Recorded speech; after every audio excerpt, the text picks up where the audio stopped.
இந்த உலகத்தை ஆட்சி செய்பவர்கள் எப்படி இருக்க வேண்டும், என்ன சட்டங்கள் இருக்க வேண்டும். ஒரு அரசன்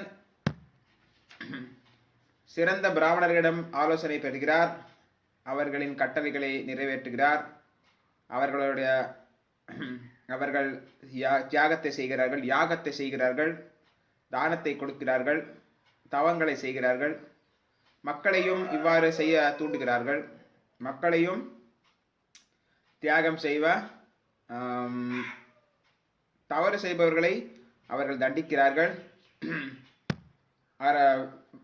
காட்டிற்கு சென்று விலங்குகளை வேட்டையாடுகிறார்கள், மனிதர்களுக்கு தொந்தரவு கொடுக்கக்கூடிய அந்த விலங்குகளை அவர் தண்டிக்கிறார்.